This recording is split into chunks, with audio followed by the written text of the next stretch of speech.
Malam itu suasana desa sangat sepi, hujan gerimis yang tak kunjung reda dan suara binatang malam membuat bulu kuduk merinding.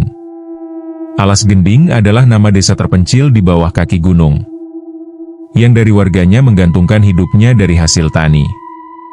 Desa Alas Gending masih sangat asri. Karena jauh mata memandang, hanya hamparan sawah dan perbukitan. Warga desa Alas Gending dikenal ramah dan sering gotong royong, membuat suasana desa Alas Gending sangat damai. Tapi banyaknya warga desa Alas Gending pernah dihebohkan dengan kejadian mistis, yaitu teror pocong Mbah Joyo, yang membuat warga desa resah dan ketakutan. Mbah Joyo adalah seorang lelaki parubaya, yang kesehariannya bertani. Ia memiliki 2 anak yang sudah pergi merantau. Istri Mbah Joyo sudah lama meninggal karena sakit. Anaknya pun jarang pulang karena sibuk kerja. Setahun sekali anak Mbah Joyo pulang. Itu pun sebentar karena dapat cuti di hari Lebaran. Mbah Joyo yang sudah tua, kadang merasa sedih karena di usianya yang sudah tak muda lagi harus hidup sendiri. Ia sering pergi ke sawah untuk menghilangkan rasa bosannya. Mbah Joyo dan warga desa Alas Gending, setiap panen selalu melimpah. Tapi di tahun ini panenan Mbah Joyo dan warga desa mengalami pacebluk. Banyak dari sawah warga desa terserang hama tikus yang mengakibatkan kerugian yang banyak. Untuk mengatasi hama tikus tersebut, warga desa dan Mbah Joyo sering memburu tikus di malam harinya, dengan menggunakan alat seadanya. Namun cara tersebut kurang efektif. Di pagi harinya banyak warga yang berkumpul ke tempat kepala desa, untuk rembuk dan mencari solusi dengan masalah hama tikus. Kepala desa yang tahu informasi dari desa lainnya, cara efektif agar tikus tidak merusak sawah mereka ialah menggunakan kawat listrik.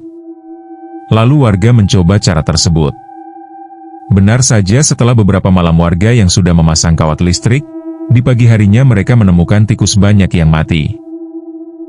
Namun naas, nasib Mbah Joyo sangat mengenaskan. Sore itu Mbah Joyo yang lelah setelah mengurus sawahnya ia tertidur di saung miliknya. Ia terbangun dari tidurnya melihat hari sudah mulai gelap. Ia melihat sekeliling sudah sepi dan tak ada orang. Mbah Joyo langsung membereskan peralatan taninya untuk segera pulang. Saat di perjalanan pulang, Mbah Joyo terpeleset di persawahan warga. Sawah tersebut sudah terpasang kawat listrik yang sudah dinyalakan. Mbah Joyo yang terkena sengatan listrik tersebut, ia terkapar lemas dan berteriak. Namun tak ada orang yang mendengar. Mbah Joyo pun meninggal tanpa ada orang yang tahu. Di pagi harinya salah satu warga yang mulai aktivitasnya di sawah. Ia melihat mayat yang sudah terbujur kaku di sawah. Warga itu yang tak mengenali mayat tersebut ia lari pulang dengan tergesa-gesa. Karena mayat Mbah Joyo sudah nampak gosong dan melepuh. Setelah itu banyak warga ramai-ramai mendatangi mayat tersebut untuk dievakuasi. Dan beberapa warga yang mengetahui dari pakaian yang dikenakannya, kalau itu adalah mayat Mbah Joyo. Anak Mbah Joyo yang mendapat kabar duka kalau bapaknya meninggal. Mereka berdua segera balik ke desa. Beberapa warga pun sudah mengurus jenazah Mbah Joyo untuk dimandikan dan dikafani. Setelah anaknya tiba di rumah, ia terduduk lemas melihat bapaknya meninggal dengan mengenaskan.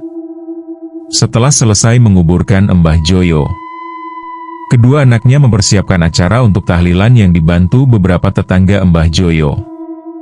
Namun di malam pertama tahlilan cuaca tiba-tiba hujan deras dan angin kencang. Padahal beberapa hari sebelumnya tidak pernah hujan. Banyak dari warga merasa aneh, kok tiba-tiba hujan deras disertai angin kencang, padahal sudah mendekati musim kemarau. Setelah acara tahlilan selesai kejadian yang janggal mulai terjadi. Terdengar suara ketukan di jendela kamar Mbah Joyo. Anaknya yang mendengar suara ketukan. Ia lalu mengecek sumber suara tersebut. Namun tak ada orang. Malam semakin larut, beberapa warga yang sedang keliling untuk meronda melewati rumah Mbah Joyo. Mereka dibuat ketakutan. Terlihat ada sosok bayangan putih berdiri di samping pohon pisang. Samar-samar terdengar suara lirih. "Tolong, tolong, tolong." Mereka pun lari ketakutan.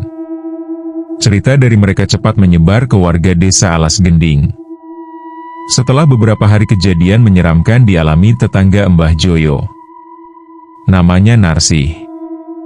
Malam itu Narsih yang bangun dari tidurnya, ia ingin buang air kecil. Tiba-tiba terdengar suara ketokan di jendela kacanya. Narsih pun kaget, karena malam sudah sangat larut. Narsih yang sedikit cemas, ia mencoba melihat dari balik tirai jendelanya. Terlihat sosok pocong dengan wajah yang gosong dan mengetuk jendela dengan kepalanya. Sontak Narsih yang melihat sosok tersebut, teriak ketakutan. Setelah itu warga desa digegerkan dengan teror pocong. Setiap malam rumah-rumah tertutup rapat. Dan suasana desa Alas Gending sangat sepi. Di pagi harinya warga banyak yang berkumpul di balai desa untuk mencari solusi tentang adanya teror pocong. Karena warga desa sudah mulai cemas.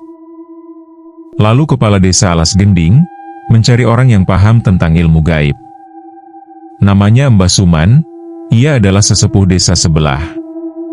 Ia dikenal mempunyai ilmu tinggi dalam hal spiritual. Mbah Suman yang mendapat panggilan dari kepala desa Alas Gending tentang teror pocong.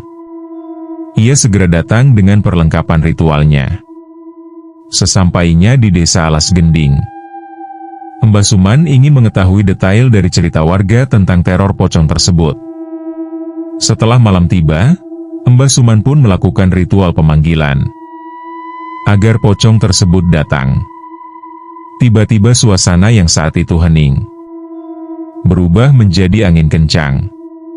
Samar-samar bayangan putih mulai muncul dan menjadi jelas terlihat sosok pocong berdiri di depan Mbah Suman. "Siapa kamu?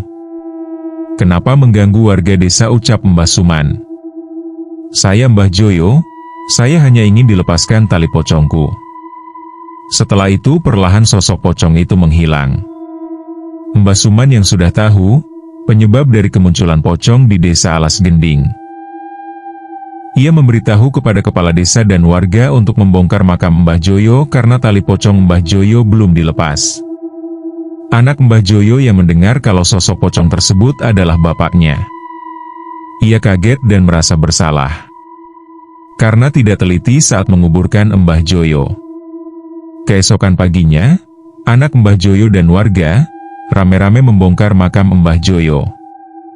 Benar saja tali pocong Mbah Joyo masih terikat.